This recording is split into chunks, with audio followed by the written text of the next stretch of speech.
दीपास किचनमध्ये स्वागत आहे तुमच्या सर्वांचं। आज बनवायचं आहे पनीरची भाजी। अशा प्रकारे पनीरची भाजी बनवायची आहे।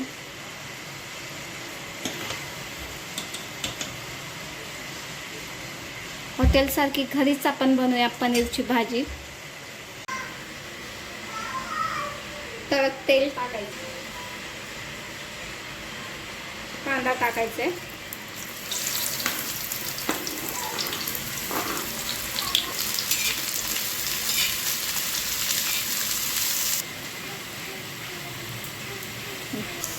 अशा प्रकारे कांदा भाजून घ्यायचा आहे। त्याच्यानंतर खोबरं टाकायचं आहे त्याच्यात। अशा प्रकारे मसाला भाजून घ्यायचा आहे कांदा आणि खोबऱ्याचा। पनीरचे आपल्याला पीस करून घ्यायचे तर तुकडे असे।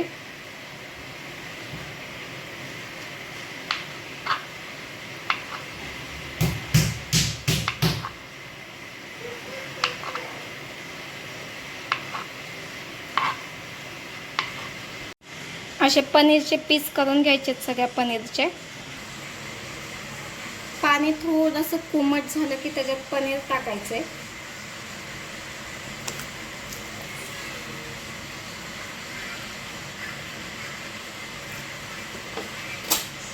कोमट पाण्यात पनीर टाकल्यानंतर त्याच्यावर झाकून ठेवायचं आहे 10 मिनिटं, ते जेणेकरून आपली पनीर सॉफ्ट होईल थोडी।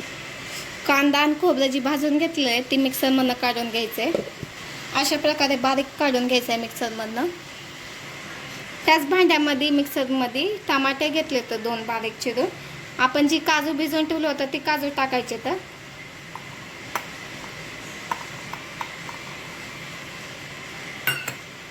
आणि ही देखील मिक्सरमधनं काढून घ्यायचंय।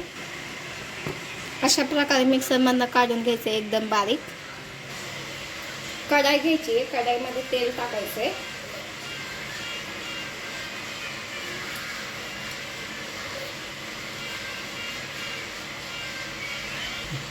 तेल गरम झाल्यानंतर त्यात मसाला टाकायचा आहे आपल्याला।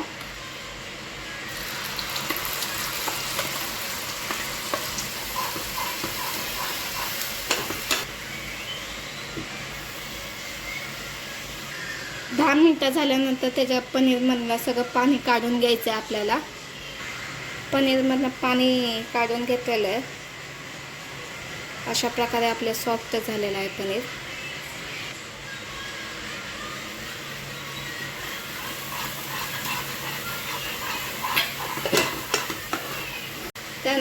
त्यानंतर आपल्याला टमाट्याची प्युरी टाकायची आहे।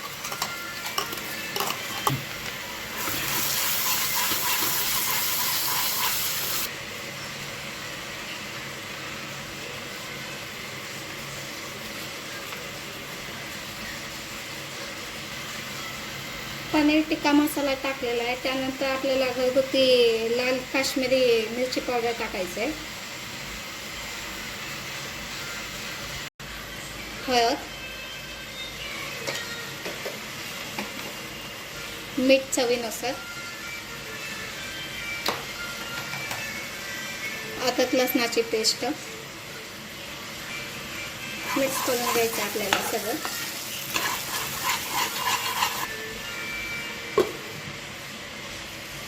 पाच मिनिट झालेलं आहे आपलं। त्यानंतर ह्याच्यात आपल्याला पनीर टाकायचं।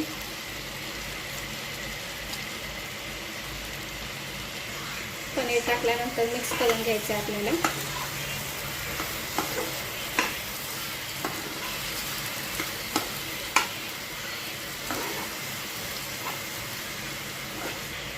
थोडंसं पाणी ॲड करू शकता तुम्ही, किंवा तुम्हाला असं सुकंच पाहिजे असेल तर सुकं ठेवू शकता किंवा पाणी ॲड करू शकता। पाणी टाकल्यानंतर एक 5 मिनिटं आपल्याला झाकण ठेवायचं आहे आपल्याला। 5 मिनिटं झालेलं आहे। त्यानंतर झाकण काढून बघायचं। मस्त अशा प्रकारे आपली पनीरची भाजी तयार आहे।